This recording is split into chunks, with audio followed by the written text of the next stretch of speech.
Hello and welcome back. Are the Montreal Canadiens making a playoff push? The race for the wild card in the East is a mess, but the Habs currently sit in wild card 2 after going 6-1-3 in their last 10. They are 2 points up with many teams behind them, but the reason I'm mentioning them is they also have one of the best schedules in fantasy over the next 2 weeks combined. Not necessarily next week, but for the next two, one of the best schedules, and they have some ownable players that you can add. So before we get into the schedule for week 23, let's take a quick look at the next 2 weeks combined. Now, over this time, you're in your playoffs, you've got to be very smart about your ads, so sometimes it's better to take a longer term approach when looking at player ads because it's not just 1 week, you're trying to win that championship. So what you see on the left is week 23 schedule, on the right is week 24, and in the middle is the combined, and you see Ottawa, Montreal, Minnesota, and Dallas. All with 8 games with a back-to-back in there. Minnesota with several light nights in there. But you also see on the left, all of those teams appear. They obviously have 4 games on both schedules. We will see on the next slide that they aren't necessarily the best schedule for week 23 in terms of light nights. We will get into that in a minute, but they do have a very good volume play here with 8 total games. So one thing to note is the Rangers and Philadelphia Flyers only have 5 over the next 2 weeks. So if your top guys are any of those guys, JT Miller, Panarin, Zibanejad, if you've got Tippett or any of the other, Konechny, Philadelphia Flyers that are productive, you might want to add somebody from one of those teams at the top because this is going to be very difficult with a 2-game week over in week 24 and a 3-game week in week 23 to get some volume out of them. And if you own any of these guys with only 6 games, this is basically 3 games per week. Some of those teams are only going to have heavy night games. So if you have any of these top guys down here, you're going to probably want to get some volume from one of these teams up at the top. And there are a bunch of teams with 7 games, which means 3 in 1 week, 4 in the other. These are the teams with 4 for each week. And now we're going to take a look at the week schedule for week 23. But before we do that, I do want to quickly remind you again, if you filled out this draft strategy form earlier in the season, please remember to come back when your season is done and input where you finished in the standings. There's a section for playoff and for regular season. Fill out both of those. Just put the number in. That's perfectly fine. If you don't do this, the data will be relatively invalid and we won't have what we need to prepare for next year's draft. So I'll try to send out an email to everyone, but I just wanted to mention this quickly. But now on to the schedule for week 23, and there are 53 games this week, a much better spread. 2 4-game nights on Monday and Wednesday, and then Friday and Sunday still have plenty to choose from. 6 games Friday, 8 games Sunday. There are a number of teams. There's 12 teams that play 4 times. 2 teams play twice, Boston and Florida. So if you own Pasternak or even Marchand at this point, if he's going to play any of the big dogs in Florida, you're going to want to add some volume for week 23. We also have a perfect schedule here. Vancouver, Monday, Wednesday, Friday, Sunday. Unfortunately, it's all on the road. They have an East Coast swing, and then they go to Winnipeg on the way back home. So the travel is going to be a little bit difficult, but they do have a perfect spread with no back-to-backs. You've got Utah with 3 light night games. They've got the front Monday against Detroit. They've got a difficult back-to-back here Thursday, Friday in Florida, and then they come back and go to Chicago on Sunday. That could be a favorable matchup. So you're going to want to add some Utah players if possible. The Devils with the Monday, Wednesday light nights and Friday, so 3 of the 4.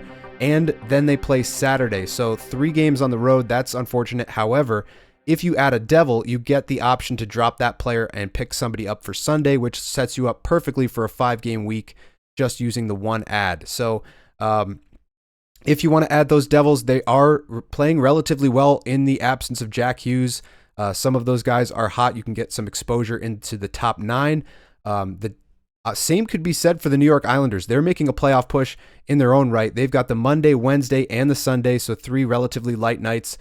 They do have 2 games on the weekend that have travel, but they're starting at home, so that might be favorable. And Bo Horvat is on fire, so if he's available, definitely go and grab him. For Dallas, they've got the Monday, Wednesday, but then they play Saturday and Thursday, so a little bit of the heavier nights towards the end, but this also sets up so you can drop somebody and pick up somebody to stream on that Sunday. So if you're looking for that Sunday stream type of play, New Jersey, Dallas, those would be some teams to look at. You also have Montreal here. They've got Tuesday, Thursday, but then the back end, Friday, Sunday. So that might be a little bit more favorable. depending on what you need in terms of the, filling in the roster spots where your guys are not going to play. So the other teams down here at the bottom do have 4-game weeks. It's just obviously there's 12 teams, so it's hard to fit them here. You've got Minnesota, Detroit, Ottawa, LA, Toronto, and Buffalo, all with 4-game weeks. A lot of those are on the heavier nights. They do have back-to-backs in there as well. You will see some backup goalies from these teams, and we'll get into that in the goaltending section. But I also wanted to mention Anaheim down here because they play 3 light nights. They're only a 3-game week, but if you stream somebody for the first 2 nights and then you drop them and pick up an Anaheim Duck, they have 3 home games, which is definitely preferable. Boston, not necessarily the best team this year. The Rangers, same could be said about them. And then a difficult game against Toronto on Sunday, but you're getting 3 light nights all at home, no travel. So that was worth mentioning here. But as we mentioned right off the top, the best schedule this week, Vancouver. We're going to take a look at their animated graph. And when we look at this, Kiefer Sherwood way at the top there. He is absolutely obliterating the NHL in hits. He is 5.6 hits per game. He's number 1, and he's more than 100 hits higher than the second place guy, Will Cooley. So what you can see there, JT Miller just dropped out with that trade. And when we look at the rest of these guys, Quinn Hughes, obviously way up here. He is their best player, arguably. Kiefer Sherwood this high because you can't really find a forward that hits almost 6 hits per game. That's unheard of. Then you've got this group of players that are fantasy ownable, I would say. So you've got Pettersson, Besser, DeBrusk, Garland, and Hronek. We'll get into each of them. And then you've got this cluster. I unfortunately think that this might be the end for Filipino. He's just had way too many concussions. I would think of quality of life here. That was a dirty hit. They didn't call it. And I really feel bad for Filipino going into another concussion protocol situation. So hopefully he gets well soon, but I wouldn't expect him back for fantasy at all. And then we have Dakota Joshua here, who we will talk about as we move to the player hub, which we will do right now. First thing you notice is that obviously Quinn Hughes is completely owned up. You've got Pettersson at 95%. The other Pettersson is not 95. This is obviously the data. But the best player that you can potentially add is Brock Besser at 66% owned. Then you've got your 12-team ads in Connor Garland and Jake DeBrusk in terms of offense. Then you've got Pius Suter down here at 3%. You've got Sherwood, the hitter. Look at this, 5.89 hits per game. This is kind of insane. And Filip Hronek we will go over in a second. So to start things off, we'll look at Brock Besser. If you're in a shallow league 10 team, he's probably your best option. 5 points in his last 7. 4 of those are goals. Line 1, power play 1. He's 92nd percentile in power play and 92nd in goals. So if you're in a points league that weighs those heavier, he's probably your best option for both of those. The line assignment is nice. And he has scored some big clutch goals as well. I don't know if that matters in terms of fantasy, but it does this time of year when they're trying to make a playoff push and he's the one that's scoring the goals. That might mean he gets a little bit more elevated ice time. In terms of other forwards you can add for 12-team leagues, Connor Garland is an option. He's 28% owned. He's single position right winger, currently listed line 4, which is not the best. He is on power play 1. 2.16 shots per game is probably the best you're going to get out of him and DeBrusk. Power play numbers are a little bit lower than Besser, but that's because obviously he's on line 4 and has a lower rostered percentage because of this fact and a number of other facts. So not as much of a goal scorer either. Does get some assists. 0.6 point per game is his ceiling. He's kind of been flat in this range for a while. So maybe not your best ad. He does have 4 points in his last 6. But Jake DeBrusk is dual position eligible. That may help more this time of year than others in terms of getting him into your lineup. Line 2, power play 1, only 3 points in his last 7 games, but he does give you a little bit more of a hits peripheral floor. 1.26 hits per game. Power play still good, 89th percentile, 90th in goals. Shot volume right around 2 shots per game, so a little bit lower than a guy like Connor Garland, but a little bit more complete in terms of what he can provide, even if he's not scoring. Point per game is right around the same level as Garland, so they're very similar. That's why they're in the same range in terms of rostered percentage. So these would be maybe your best 12-team ads if you're looking for a forward. But one of the guys that's hotter than both of those guys, arguably, and has a lower ownership percentage is Pius Suter. 4 goals in his last 7 games, 5 points. He's 3% owned. So this is your deep league ad. Line 2, power play 2, does get penalty kill time. 87th percentile in goals. He's been trending up since late February, just ever so slightly, increasing from basically a 40 up to a 43. He does not shoot the puck that often, doesn't get a lot of power play production, only 4 power play points on the year. Not crazy in terms of peripherals, so that's why his ownership is that low. I also do want to mention Dakota Joshua. Line 4, penalty kill 2, 3.52 hits per game is probably the best you're going to find, because if you're in a bangers league, obviously a guy like Kiefer Sherwood is going to be owned up. 1 point in his last 7, but I'm watching the Rangers Vancouver game right now, and he just scored. So add that to it. So 1 goal, 1 assist, 2 points in his last 8 games. Nothing crazy on the power play, only 2 power play points, but the hits floor is what you're going to own him for. Just quickly, we'll take a look at Kiefer Sherwood by comparison. 5.89 hits per game. He still shoots the puck reasonably well, 1.75 shots per game. And the goal numbers are not bad for a hitter. 15 goals in 65 games, 29 points. Not much on the power play, only 1 power play point. Doesn't block shots, but he's a hits specialist. He's number 1 in the NHL in hits, well above the second place Will Cooley. So he's your best hits option. Now, if you look at defensemen, there's really only one guy you would want to add if possible, and that is Filip Hronek. He's on the second pair, getting power play 2 minutes, 53% owned, so he's probably not there for you. But he is assists, a little bit of power play production, and blocks. That's what he's been known for a number of years now. He was getting power play 1 time with Quinn Hughes out. Hughes is back, so now he's bumped down to the second unit, but he is still really good for assists. He does get some power play production, 7 power play points on the year, and the shot blocks are usually there for you at 1.27 per game. He's been trending up since he got healthy, and he did took a little bit of a dip here when Quinn Hughes came back, but he's still relatively elevated at a 51 combined rating. He's 70 in terms of completeness, so filling out a little bit of those categories. He does even hit a little bit, 1.42 hits per game. So a decent hits and blocks option, a little bit lower for those types of peripherals, but he is going to get you assists and some power play exposure as well. If you're looking for any other options, there's not a whole lot. So we'll keep it moving, and we'll look at the next team on the Player Hub, and that is the Utah Hockey Club. And their best player at this time of year for me is Dylan Guenther. He's one of their hottest players. He's the hottest player in terms of the Player Hub, still in an ideal shooting range despite his 3 shot per game average. He's 96th percentile in goals, 4 points in his last 6. He had a goal last game, 3 shots. Line 2, power play 1, 67% owned. This guy should be owned up in your league, but if you're in a shallow league and you're looking for an excellent option next week, 3 light night games for Utah, and you're going to get Dylan Guenther, who's heating up right now.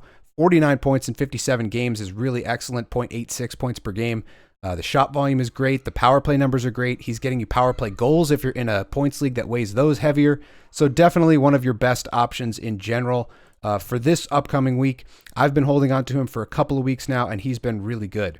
As I've mentioned in weeks past, you also have Nick Schmaltz, center right wing dual eligible. He's going to get you that power play 1 exposure, line 1. I can't believe he's 33% owned. 0.78 points per game. Compare that to the 2 guys we just looked at in DeBrusk and Garland. That's a little bit more elevated. That's 0.18 higher point per game average. The shot volume is better. The assists are better. 94th percentile there. Power play numbers are great. No peripherals really, but he's getting you excellent line exposure at a reasonable roster percentage. So he's obviously a great option this week. He's got 5 points in his last 6 games, so that's worth noting as well. There's a couple of other guys. We've gone over a number of these in the past weeks where they have had really good schedules. Logan Cooley is a favorite of mine to pick up. He's very offensively dynamic. 3 points in his last 6 is not crazy, but he's back on power play 1, line 1, power play 1. His power play numbers are 91st percentile. Shot volume is still pretty good. Assists are 91st. Goals are 88th, and point per game is 91st. So even higher point per game than a guy like Schmaltz. Only single position eligible, so that might be a detriment to him. He was dropping off a little bit from the end of February, but has bounced back up recently. 16 power play points on the year is great. 31 assists, 19 goals, so really complete, and he's an elite level thinker of the game, elite level playmaker, and they are making a playoff push. So this is a perfect time to grab any of these guys, and at 40% ownership, you could do a lot worse than Logan Cooley. You could potentially look at Barrett Hayton. I do believe that he has cooled off just a little bit compared to what he was doing last time we mentioned him here. 3 points in his last 6, line 2, power play 2, so not the best exposure. But in a deeper league, he's still going to be ownable at least. 80th percentile or better in almost everything here except assists, which is just a shade under that. Not much in terms of peripherals. The shot volume could be a little bit better. But again, point per game right around the same levels as a guy like Garland or DeBrusque. So in a week like this, he could be an even better option, especially for a deeper league play. In terms of defensemen for Utah, you've got basically two options. You've got Sean Durzi at 15%. He's 93rd percentile in blocks. Hasn't got the offense going yet. 2 points in his last 6. And then you also have Michael Kesselring, 12% owned. He's a little bit more complete in terms of his peripherals. 1.12 hits per game, just under a block per game. Shot volume is a little bit better. He did get occasional power play time with Durzi out. I do not believe he's getting that now. Maybe power play 2, but yeah, no power play time on the third pair. So neither of these are the best options in terms of defense for this week. So we'll move it on to the next team that we're going to look at.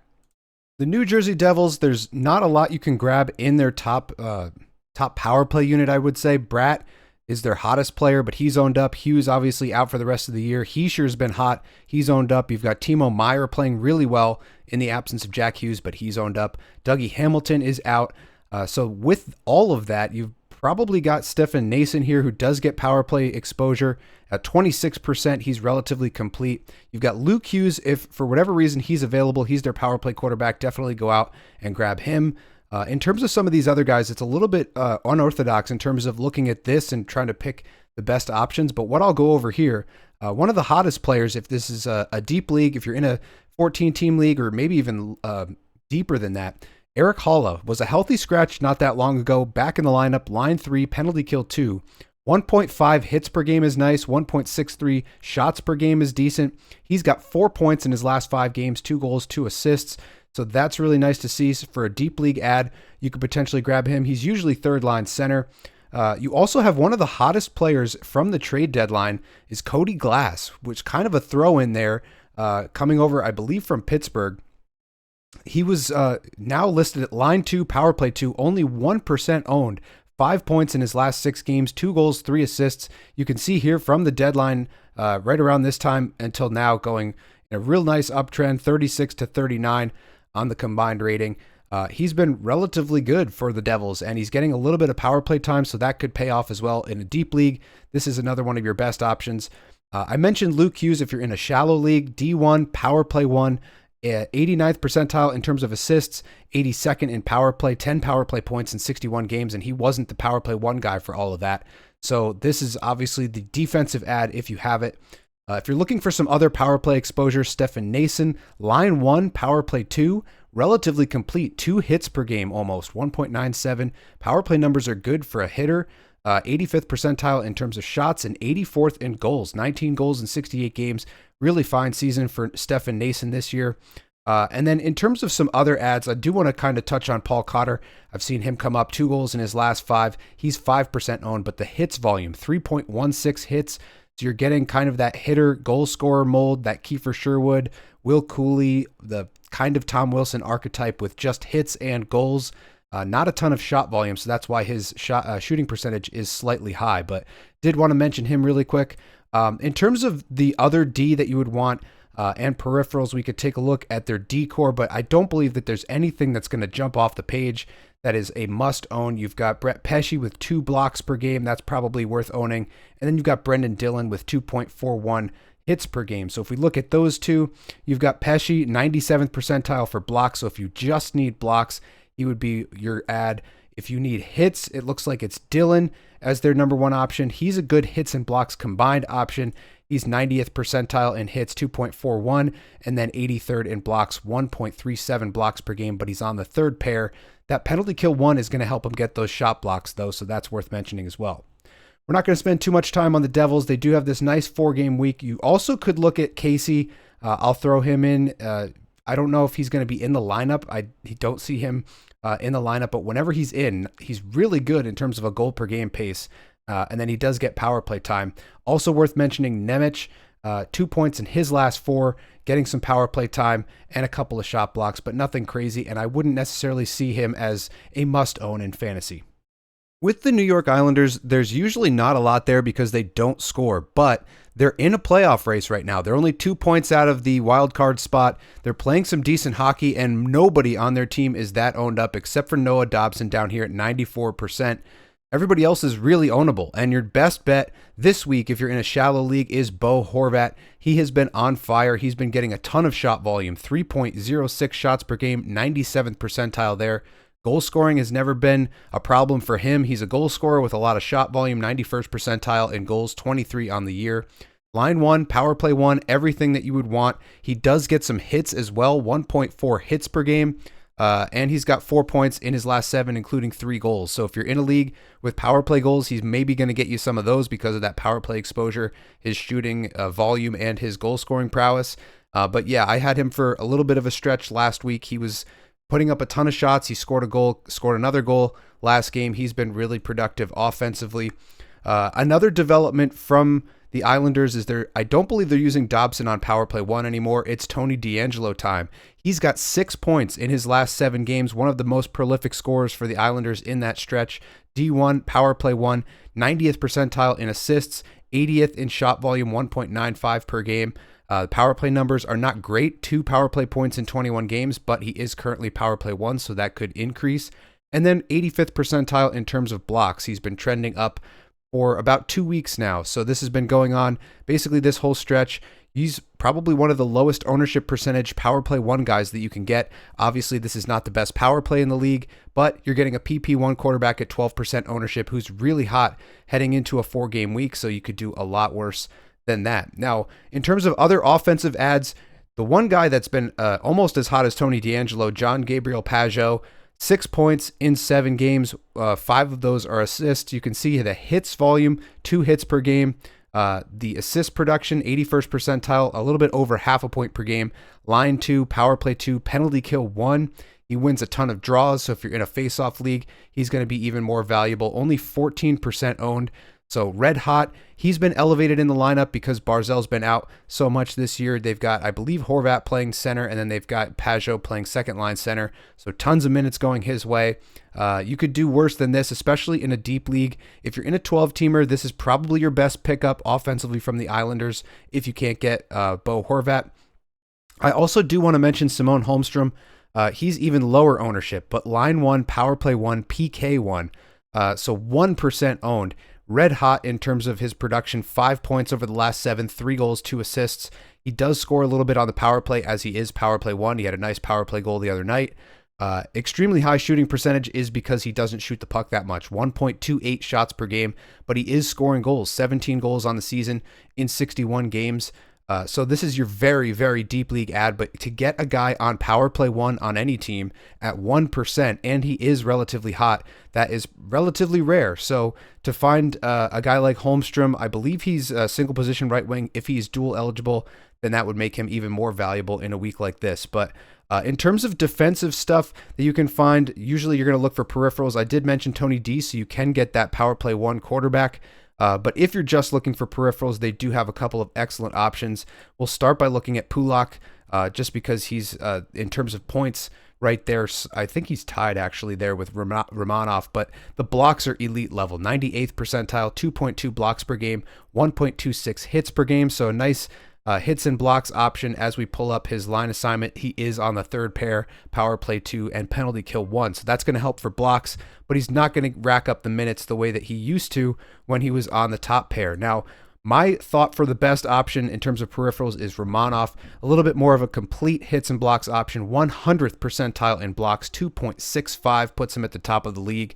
89th percentile in hits, 2.31 hits per game, no points in his last 5, relatively low shooting percentage because he doesn't shoot a lot and he doesn't score goals that often. So not going to get a lot of offensive production out of him, but that's why he's this high owned, 26%, because of that hits and blocks peripheral coverage. D1 is going to give him a ton of minutes as well, and the second penalty kill unit will give him an opportunity for those shot blocks. So 4-game week is a perfect time to pick up a peripheral stat stuffer like Romanov. They do have a couple of other guys that you could target for specific purposes. There are a couple of other hits and blocks options. Pellick, 1.47 each for hits and blocks, but a little bit more offense. 17 points, all assists, so 80th percentile in assists. Shot volume is a little bit higher. Blocks are pretty good. Hits are pretty good. He would be your deeper league ad at 1% ownership. So a number of options for the blue line. for the Islanders, a number of options in general because they don't have a lot of players that are fully owned up.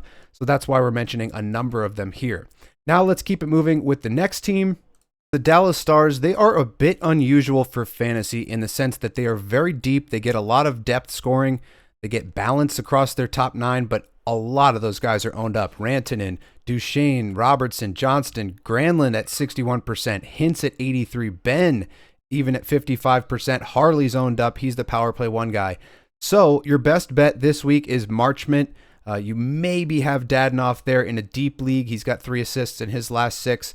But there's not a ton on the bone here for Dallas Adds. This is a multi-week play. So this is the beginning of our multi-week plays. We've got Dallas upcoming, and then we've got Montreal, who we featured in the Open. And Dallas just doesn't have that many great options. So in terms of your best offensive bet, you've got Mason Marchment, 25% ownership, 91st percentile in goals is the main feature of his file, 17 goals in 50 games. Assists are pretty good at 82nd percentile, 2.2 shots per game, 1.26 hits per game. Line 2, power play 2 is about the best you're going to get from Dallas right now. And he's hot. 5 points in his last 6 games, 2 goals, 3 assists. Ideal shooting percentage. So this is a perfect opportunity to grab him, and he does get hits. So he's got 10 shots and 10 hits, 2 goals, 3 assists in his last 2 weeks. So he has been racking up the hits. That used to be what he was known for in his last year with Florida and his first year with Dallas. He's kind of turned into more of an offensive threat. So to see him hitting is excellent. That'll give you a nice peripheral floor if you're looking for a category coverage type of option. In terms of Dadonov, again, he kind of goes all over the lineup. He's sometimes in the top 6, sometimes he's in the bottom 6. Right now, this shows 3 assists in his last 4 games, so that's a little bit more promising. Line 3, no power play exposure. Half a point per game for a guy who's a depth option most of the time is not bad. He obviously has some offense to his game, 16 goals in 66 games, 36 points, 6 power play points. He's had occasions where they've had injuries and he's been elevated into the lineup in the top 6 with some power play time. So occasionally he will get that. I don't believe he has any of that exposure right now. At 3%, you could probably do a lot worse than that. Pretty offensively skilled guy on a really good team. And they've got 8 games over the next 2 weeks. So that's what we're talking about here in terms of Dallas. There is one defensive option that I would recommend for a specific purpose. If you're in a bangers league, you have to have some of your attention put on Leon Bichel. Trying to find him here because he doesn't do a whole lot else. He's at 4% ownership, but 4.28 hits per game is excellent. That is 99th percentile. There's not many players in general who hit more than him. I believe he's 2nd in the league behind, maybe 3rd behind Kiefer Sherwood and Will Cooley. He could be right there with Cooley in terms of total hits. Actually, I believe on a per game level, he is above Cooley. In terms of a total number, because he hasn't played as many games, he's lower. But regardless, a huge hitter, 4.28 per game. And then he does get half a block per game, but that's pretty much irrelevant. You're just getting him for hits. 8 games over the next 2 weeks is a perfect time for a volume play like that. Now, up next, we'll take a look at the other team with the 8-game schedule, one of or 2 of the 4 teams that have that, and that is the Montreal Canadiens. Montreal Canadiens, mention them off the top. There are 2 guys that are relatively hot that may not be completely owned up in your 12-team league. We'll start it off by looking at Uri Slavkovsky. He is 65% owned, line 1, power play 1. The hits volume, 92nd percentile, 2.57 hits per game. He's been doing that all year, but he's been heating up in the second half just like he did last year. So keep that in mind as you head into next year. He's a good second half player. 6 points in his last 6, 3 goals, 3 assists for Slavkovsky. Trending up since about the 24th of February. So you're going to get that peripheral floor. The shot volume is relatively low, but he's still at a reasonable shooting percentage. The goal scoring has not been crazy, only 14 goals, but he's got 41 points in 65 games. So he's one of your better options, but if you can't get him at a lower ownership percentage, dual position eligible Patrick Laine. Line 2, power play 1, he's a power play goal guy. We know that. 5 points in his last 4 games, 3 goals, 3 power play points for Laine in that span. And that's most of the time going to be a power play goal. So almost always getting those power play goals. If you're in a points league, he's a must own for that reason alone. 100th percentile. He's got almost half a point per game on the power play. So Basically, every other game, he's going to get you a power play point. He's going to score a goal. It's usually a power play goal, so that helps in that category as well. If you're in a categories league, the shot volume is decent at 2.29. He does like to shoot the puck. Obviously, he's a great goal scorer. At 41% owned, that is a really reasonable amount of ownership for a guy like this. Again, 8 games over the next 2 weeks, you're going to get a ton of volume. It's just a matter of can he stay in the lineup. He has been day-to-day at times, and that's been frustrating for Line A owners. Now, another guy who's red hot entering into this stretch where they're going to play a ton of hockey is Brendan Gallagher. Only 1% owned, so he's your deep league ad this week. 4 points in 6 games, 2 goals, 2 assists. He also had, I believe, 14 shots over that span, so he's been shooting the puck a lot more, a little bit higher than his 1.88 shot per game average. Goal scoring has been decent, 17 goals in 68 games. So that's a little bit higher than a guy like Slavkovsky, even though he's line 3. He is going to get some power play exposure on PP2, but nothing crazy there. You can see him jumping up over this last week or 2 stretch where he's been putting up a lot of these points. 2 goals, 2 assists in the last 2 weeks, a power play point in there with that shot volume. So this is a really nice deep league play. If you're in a 14, 16 team league and you're looking for somebody who's going pretty well heading into this stretch. I just don't know if he can hold this up for 8 games. It has been a hot streak that could potentially fade over that, but for the beginning part of this week where he does have a 4-game week, that's a decent idea as well. There is another guy I don't think I see up. He's right here, Christian Dvorak. He's another guy who's relatively hot heading into this week, 5 points in his last 6 games. I don't see his roster percentage here, but he's line 3. He's getting penalty kill 2 minutes. Nothing crazy here in terms of his offensive numbers. It's mainly just a hot play heading into this week. He had a multi-point game last week. So again, this is more of a deeper league play. I would probably prefer Gallagher just for his shot volume and his tenacity. They're making a playoff push. He's a guy that drags everybody into the fight. So I would prefer Brendan Gallagher over Dvorak, but both of these guys are hot heading into this 4-game week. And then we can also start by taking a look at some peripheral D. So in terms of defensemen, we obviously know Lane Hutson is the main feature here. If you can find him or even Mike Matheson, they are the best available options in terms of D. You can see Hutson with 23 power play points, but even Matheson has 10, 53 points for Lane Hutson. Neither of these guys are 100% owned up. So in a shallow league, if they're available, definitely go and grab them. But there are some other options. You've got a lot of guys here getting blocks coverage. It starts with Matheson, but you have Carrier also getting a bunch of blocks, 2.05 blocks per game, only 2% owned. So he's going to be a deep league blocks target. He's playing top pair minutes, so that's going to help him rack up those blocks as well. There are a couple of other options you can look at. Caden Gooley, I'm not sure where his deployment is putting him in terms of, I think he's still out, if I'm not mistaken, but when he is in, he's 99th percentile in blocks, 1.5 hits per game. So he's definitely a great option. I just don't think he's healthy right now. So in his absence, you can look at David Savard, 100th percentile in blocks, 2.56 blocks per game. A ton of blocks options here, but you now also have a hitter in Jaden Struble. He's got 2.24 hits per game, 1.05 blocks per game. So a little bit more of a hits-heavy hit and block option for your teams heading into this stretch where they're going to get a ton of volume. So a lot of peripheral D available. You also obviously have Arbor Jackeye, 6% owned, 92nd percentile in terms of hits, just under a block per game. So almost everyone on their blue line is going to get you blocks. Some of those guys, Jackeye, Struble, even Gooley when he's healthy. Some of these guys, even up at the top, you've got Matheson. The shot volume is obviously going to be Matheson's to own here, 1.97 for shots. But in terms of hits, you've got Gooley, if healthy. You've got Struble, you've got Jackeye, and then everybody else for blocks. So this is a team that you can find a ton of peripherals for, and with the amount of volume coming up, this will be a great time to start getting out in front of that and planning for the next 2 weeks with that.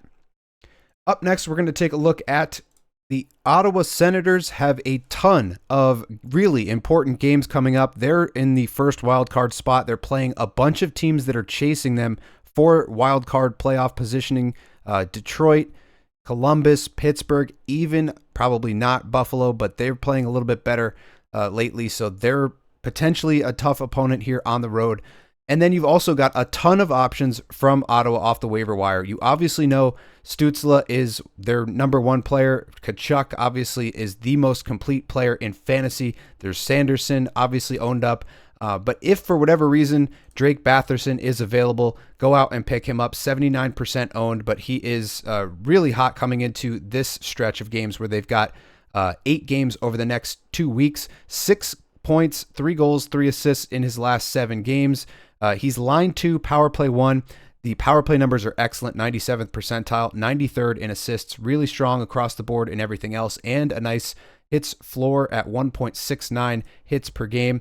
I highly doubt he is available on the waiver wire, though. So we do have a couple of other options for you. One of the hottest players in general since that trade deadline has been Dylan Cousins, coming over at 42% owned. He's still a little bit too low for my taste. He's line 2, power play 1, and he's been getting it done. 6 points in his last 7. So the same stat line as Batherson, but a lot lower ownership percentage. Line 2, power play 1 exposure is excellent. 2.59 hits is even better in terms of a hits floor. The shot volume is a good peripheral floor as well. 2.34 shots per game. And his production has increased. He's been increasing. If you could kind of take it all the way back to mid-December, but especially from this Four Nations break all the way up till now, from a 57 up to a 61, he's been fitting in really nicely in Ottawa. So if he's available in a 12-team league, definitely go and grab him, either for points or for categories league, because he is going to be relatively complete in terms of that. Now, as I mentioned, the players coming over in the trade deadline, Fabian Zetterlund has decreased in terms of his overall fantasy profile, but he's still going to get you nice peripherals, 1.81 hits per game, 2.09 shots per game. Goal numbers are pretty decent at 81st percentile. He's currently line 1, but power play 2. So he's going to get you a nice peripheral floor, just no production in his last 6. So maybe not the hottest entering this stretch of play, but he is a decent peripheral option in general. He was a little bit more ownable when he was in San Jose just because of his line assignment exposure. Now, in terms of some other ads you can find, one of the hottest players for the Senators, this is going to be your deep league ad, is Michael Amadio. 4 goals, 2 assists in his last 7 games. Ideal shooting percentage at 14.9%. He's line 4, so that's not ideal, but this is your deep league ad. That's what you're getting him for. So 1.48 hits per game, 69th percentile in terms of goals, 10 goals in 58 games this year, 4 of those coming in the last 7 games. So this is your ride the hot streak play. If you're in a deep league, he's in single digits ownership percentage. Now, another deep league play for you is David Perron. He is also hot. I would prefer him over Amadio just because of his power play usage. On line 2, power play 2, he does hit. 1.83 hits per game is really nice. He plays really well on the power play and occasionally gets power play 1 time. So that's worth mentioning as well. 5 points, 2 goals, 3 assists in his last 7. So he's hot and he's only 3% owned. So of the two, I would prefer him. He's also dual eligible, left wing, right wing, last I checked. So he would be a little bit more impactful in terms of a deep league play. You also could potentially go Ridley Gregg, 4 points in his last 7, 2 goals, 2 assists, line 3, power play 2, and penalty kill 2. Again, a nice hits floor here, 1.83. It seems like everybody on this team hits.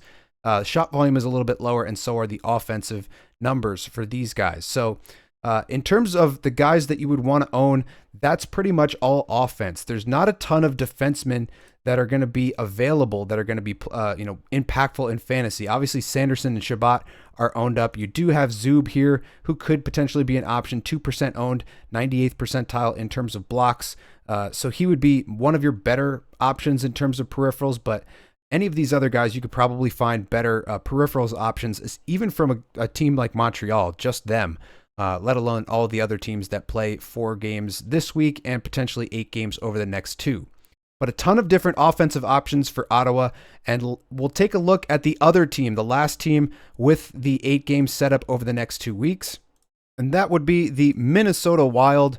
They've got the best playoff setup over all of these teams across week 22, 23, and 24, 11 total games, 6 light nights.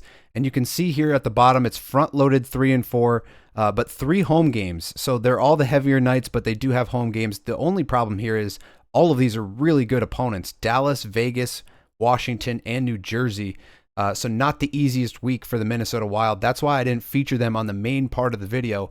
However, with this 8-game setup over the next 2 weeks, we should talk about these guys. And of the available options, obviously Boldy is owned up. Kaprizov's still on IR. He's a really high ownership percentage, still at 97. Your best bet in terms of line assignment exposure is Marco Rossi. He did score today, so he was ice cold heading into today. Only 1 assist in his last 6 games. He just scored as I'm recording this video. Line 1, power play 1 is the main reason to own him for that exposure.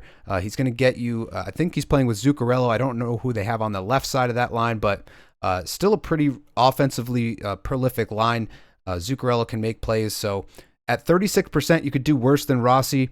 He just hasn't been the hottest over the last 6-game stretch. So in terms of looking for trends and trying to spot somebody who may be a little bit more active over the last couple of games, the number one guy that comes to mind is Ryan Hartman, who has been playing really well. Line 3, but power play 1. I believe he's center right wing dual eligible. 2.34 shots per game is a nice floor. The power play numbers are decent. 7 power play points in 56 games. 0.13 in terms of a per game level, still getting you a hit per game. And at 11%, you could do a lot worse. You could find a power play 1 guy who's going to shoot a lot and get you a nice peripheral floor with the shots and the hits, and still get you some power play exposure. That's going to be nice to find if you're in a deeper league. Maybe a 14-team league is where you could find him at 11%. Also want to mention Marcus Johansson, not quite as hot, but 3 points in his last 5, 2 goals, 1 assist, only 1% owned. Line 2 and power play 2. And that power play unit on the second unit is actually sometimes hotter than the first unit. So I noticed that just watching them a couple games, that second unit seems to score a couple more goals than that top unit. So for whatever reason, I don't know why, but they've been productive. So don't shy away from power play 2 guys on Minnesota. But speaking of power play, another one of their hotter players is Jared Spurgeon. That's that second power play unit quarterback. I mentioned they're still a prolific unit, 92nd percentile in blocks, so that's going to be a nice peripheral floor, especially in certain points leagues that weigh blocks a little heavier. The power play numbers are decent, 9 power play points in 54 games, and it's usually assists on the power play, so 83rd percentile there, half a point per game. Brock Faber is technically quarterbacking the first unit, but I don't think he's as productive there as what Spurgeon has been doing lately. You can see no points in his last 6 games, mainly just shot blocks for a guy like Faber. That's kind of worrying considering that he's 70% owned and a lot of you out there picked him up for peripherals and he's not necessarily picking up the points, let alone the power play points for you. So that's going to be a little bit troubling. In terms of other defensemen that you can look for, especially for peripherals, Middleton is usually that guy that you're going to want to look at. He's 26% owned, 1.43 hits per game, 2.41 blocks per game is 99th percentile. So you're getting tons of volume over the next 2 weeks with that 8-game stretch. A ton of shot blocks, and I do believe he factors in on the penalty kill. I don't think it's popping up here, but I believe he's in the top 4, and he does get some penalty kill time. You could also potentially go Brodin for blocks, 98th percentile there, 2.13 blocks per game, and a little bit more offense out of him, just under half a point per game, usually assist heavy. But he's a little bit more offensively productive than a guy like Middleton. But you're mainly going to want to own their top 4. Their bottom pair isn't really fantasy ownable, so we'll cut it off there, and we'll stop by, this is the stop of the point where we're not going to look at team by team. I know there's 12 teams that have this 4-game week. I just wanted to look at some of the better schedules, plus some of the multi-week schedules. But now, let's take a look at some of the hotter players from all the teams that have the 4-game weeks, and take a look at that all at once. Looking at the hub filtered to just the teams with the good schedules, including Anaheim, who have that 3 light night setup. This is how it shakes out when you filter down to 70% ownership or lower. Granlund at the top, we kind of mentioned him, but I figured he was owned up. If he is available, definitely go out and grab Granlund. He's been really good since coming over. He was really good before that and had better line assignment exposure, but 3 goals, 4 points in his last 6, 61% owned, very assist heavy, but 94th percentile there. Good shot volume, decent on the power play. I believe he's going to get power play 2 exposure, line 2 and power play 2. That is correct. So Granlund is your best ad in general. It's important for us to look at this in this manner because you can kind of evaluate where everybody kind of stacks up against each other. So Schmaltz as the second best option, but only 33% owned. We went over him earlier, but this kind of shows in comparison to some of these other guys, he's been really productive. There's a couple of other options we didn't touch on. Peterka, he has been relatively good. 41% owned is a little bit low for him. 1 goal in his last 3 games. He's been a little bit banged up here and there, but really excellent across all of these offensive metrics. Line 1, power play 1, and they have the 4-game week this week, as I mentioned before. It is a little bit Tuesday, Thursday, Saturday heavy, so keep that in mind as you're looking at a potential ad. Anaheim with those guys that we talked about a couple of weeks in a row here, but Troy Terry, 23% owned still, is a little bit low. He's dual position eligible, center, right wing, 4 points in his last 7 games, 23% owned, power play 1, line 1. You're not going to find much better exposure than that in this roster percentage area. 2.34 shots per game is excellent. All these offensive metrics look pretty good, and he's one of the better options that you can find from Anaheim. Obviously, you know who the hits blocks options are for them. You've got Trouba, you've got Gudis. They've got a couple of their defensemen factoring in on the power play. Zellweger gets time occasionally. Lacombe has been really good. And even a guy like Mintyukov has been fantasy ownable at points during his career. But in terms of some of the offensive ads, we've touched on Cooley, Gunther, Horvat. Anders Lee showing up here at 47% ownership. Shot volume is pretty good there, 94th percentile for a guy like Anders Lee. I didn't mention him in the Islanders section because we kind of know what he brings. He brings shots, he brings goals, occasionally gets some power play time, but on power play 2 right now. 1.4 hits per game is decent, so he's giving you a decent peripheral floor there with the shots and the hits. 93rd percentile in goals is nice. 25 goals on the year for Anders Lee is not bad at all. He's just not necessarily the hottest Islander coming into this week, but still a decent pickup option. Also mentioned Jason Zucker in previous videos. He's still available. Only 19% owned, 2 points in his last 5. Ideal shooting range. Power play heavy, 94th percentile for his power play metrics. A hit per game, so that's decent peripheral coverage. 0.78 points per game is really nice for a guy at 19% ownership. I believe he's single position left wing eligible, so that's not the best. But line 2, power play 1 exposure at this level is really good to find. And you know that hits floor plus the power play exposure is going to be nice to have there. I mentioned Matthew Nyes last week when we touched on, or earlier in the video when we touched on the Toronto Maple Leafs. If for whatever reason he's available, definitely go out and scoop him up. He's going to be one of your best options. He's playing shotgun with Austin Matthews, 4 points in his last 7 games, 1 goal, 3 assists. 94th percentile in terms of goals, 25 goals for him as well. So excellent line exposure, excellent, teammate exposure with Austin Matthews. And he's been relatively hot going in the last couple of weeks now, pretty much all season long for Nyes. Kyle Palmieri, another Islander I didn't mention in the Islanders section because he's not that hot, only 3 points in his last 7, but you know what he brings. Goal scoring, 88th percentile, 2.03 shots per game. A little bit on the power play. He is line 1, power play 1 right now. Single position right winger is a little bit less fortunate, especially when they're playing some heavier night games. Again, why I didn't mention him in that particular section. Mason McTavish was red hot a couple of weeks ago. I believe he's cooled down just a bit. He's actually still red hot. He cooled down for a little bit last week, and then he's picked it right back up apparently. So 8 points in his last 7 games, 6 assists, 2 goals. That's excellent. He's only 22% owned. I believe he's dual eligible. And everything here around 85th percentile in terms of the offensive metrics and just a shade under a hit per game. Line 3, power play 1 is pretty good. You would like to see him in the top 6, but getting you that power play 1 exposure, though they do have 2 pretty decent power play units, so that's worth noting as well. In terms of some of the defensive ads, I don't want to go too deep into the offensive ads because I've given you a bunch of different options throughout these sections. But you obviously could go Lacombe if he's available. 56% ownership, 75 on the completeness rating is really nice. 92nd in blocks. Everything else is pretty decent. He's going to be, I believe, power play 1 and top pair, getting a little bit of penalty kill coverage as well. That's going to help with the blocks. 0.58 points per game is pretty good. Only 2 points in his last 7, though, so he's not the hottest entering this week. Now, in terms of Buffalo ads, I had to go back and forth on this. I ended up going Owen Power over Bowen Byram.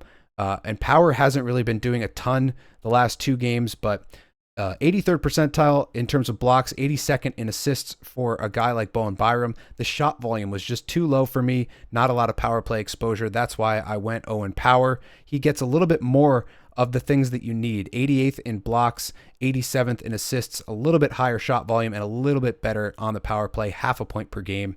They're both, I believe, on the second power play unit, so that doesn't really matter in terms of deployment. 28% is a little bit high for a guy like this, but he's got 4 points in his last 6 games, so it could be worse than that. I mentioned Spurgeon. I mentioned Hronek. You could also potentially pick up Brent Clark. He's not quarterbacking their top power play unit, and that is when he was most valuable in fantasy. D3 is not the best either, but he is still quarterbacking a unit. So he's going to get you a ton of blocks, 91st percentile there. 3 points in his last 7 is not bad. Eye test, he looks very skilled, so hopefully they can give him a little bit more looks in terms of offensive situations. But he's another potential power play usage option for you. I've mentioned a couple of others that might be better for that task, just in terms of guys like Tony DeAngelo, who's lower ownership and who's playing a lot more minutes. Now, as we scroll down a little bit here, you can see a couple of the blocks options that we've covered. Carrier, Essa Lindell, another 8-game week over the 2 weeks stretch, and he's putting up a ton of blocks. You have Jake McCabe for Toronto, who's been really good as a hits blocks defenseman, putting up a little bit of offensive coverage. So 3 assists in his last 7, 97th percentile in blocks, 79th in hits, 1.82 hits per game, 2.05 blocks. So that's what you're going to get out of him. And he's been giving a little bit more offense lately, so that's music to the ears of McCabe owners. Shooting very low shooting percentage, so he could score another goal here or there over the next couple of weeks here. And this is very low offensively, not a lot of shooting. So that would be the main reason why his shooting percentage is low. He's just not shooting the puck. But if he's feeling it offensively a little bit more lately, perhaps he starts shooting it a little bit more. But he's been really consistent for a long time now in terms of hits and blocks. Don't want to spend too much time here. Mikey Anderson is another peripheral D that you could find in terms of LA ads. I was looking at him as a potential ad for the rest of this week and into next week. However, I went with Owen Power just because of the game coverage. The way it fit into my schedule was a little bit more productive. And in terms of offensive numbers, Anderson is not anywhere near Owen Power, 1 point in his last 7. So D1, penalty kill 1, that's going to help with your peripherals. 93rd in blocks, 72nd in hits, but not a ton of offensive production there for Anderson. Don't want this to go too long. It's already a very long video as it is. So now let's take a look at the goaltending options, and this could make or break your fantasy season, so you're going to want to pay attention here. Now we'll start it off by looking at 3 starters that you can potentially find for this stretch of the season. The number 1 option is Karel Vejmelka. Still at about 43% ownership. They've been riding him into the ground. He's been playing a ton. I can't count this off the top of my head, but I think it's at least 10 straight games he's played. And that goes back to February 23rd. He has not missed a start since then. And he's playing again on tonight. As I'm recording this, he's actually starting in 5 minutes. So he's getting another start, a ton of workload for him, which is good and bad. Every other start is not great. So a 926 last game with the win, a 786 loss before that, 947 win, 857 loss, 905 win, 885 loss. So every other game you're getting a poor performance. However, you're getting some wins. So 2 wins in his last 3, 902 save percentage, 2.0 goals against, well above expected. Team defense is good. They're a team that's making a playoff push. They've got meaningful games down the stretch. They need to start him to try to get into the playoffs. So all of that lines up really nicely for you as a fantasy owner. I would definitely go out and grab him if he's available. Now, if he's not, there's 2 other guys we can talk about. Tristan Jarry is one of them. He has been pretty good since coming back from his stint in the AHL.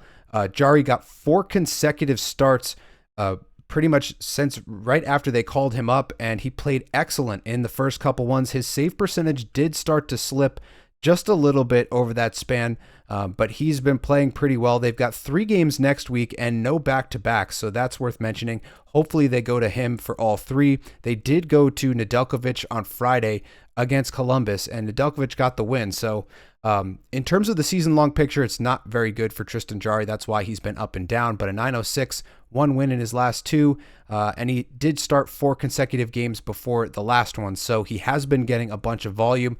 I don't believe this ownership percentage is indicative of what you're going to get out of him. It's kind of hit or miss in terms of Jari. It's, when he's playing well, he's definitely worth owning. When he's slipping, he's definitely not worth owning. But a 967, 946, 914, 889, and then a 919. So 4 out of 5 were very quality starts out of Tristan Jari. So that's worth mentioning as we look at a couple of the potential options that are available in fantasy. Now, there's one other potential starter option, and that's Peter Mrazek. I mentioned this because he started the last 4 games in a row, and Mrazek, of the two, is much lower ownership percentage between him and Talbot. The numbers you're seeing here are mainly from his time with Chicago, but he has been better lately. 1 win in his last 2, 909 save percentage with a shutout. That shutout coming last week. So if you had him last week, hopefully that worked out for you.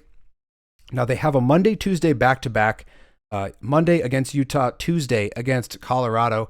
So you will potentially have the opportunity to spot start either one of these guys, either him or Talbot. Now of the two, Talbot is well above expected compared to Mrazek, who's well below expected. This overall season-long numbers look slightly better. He hasn't started though. So it's been Mrazek for the last couple of weeks here. And at 12%, he would probably be the safer option in terms of getting value, in terms of what you can find off the waiver wire. Cam Talbot at 40%. If he's not going to start a bunch of those games next week, they have the 4-game week. You would want whoever's going to start more. So I don't have a ton of insight information on who they might start more often than not next week, but either of these guys are potential options. But as we start to look at some spot start options, there are a number of guys that have been getting it done. One right here, Joel Hofer. For whatever reason, he's been relatively good all season long, but lately he has been absolutely on fire. I believe he's starting today. I could be wrong about that. I'm trying to pull it up right now as I'm talking, which is always a difficult task.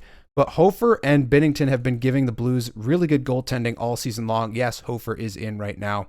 And he's been playing really well. 947 today as we're going through this game, 957 the previous, 944 before that.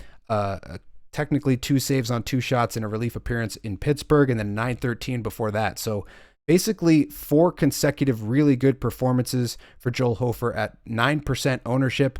And again, they do not have a back-to-back next week, so he may not get in. But if you see him showing up in terms of a potential starter for any particular night, this team defense is excellent. That's the main reason to own them. And Hofer has been pretty good as well. He's showing well below expected, but he's been putting up really good numbers lately. You can see at the bottom here, 2 wins in his last 2, 951, and a 1 goal against average. So he's a really decent option in terms of a backup that you can find. There are a couple of others. So as I scroll up, we're going to get to one of the better options that you can find. He's also starting today, Jake Allen, 98th percentile, goals saved above expected. Excellent numbers there. Only 23% owned. Markstrom has been getting most of the volume, and that's not necessarily the best in terms of trying to hold on to Allen for a long time.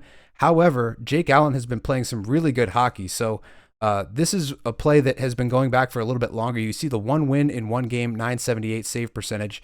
But before that, he had a 939 in a win with only 2 goals against, a 958 with a win, 23 saves on 24 shots. So 3 straight wins for him. All 3 of those games giving up no more than 2 goals in any one of them. And the Devils are playing pretty well. They've got a 4-game week, so he will see some action. They've got a Friday, Saturday back-to-back.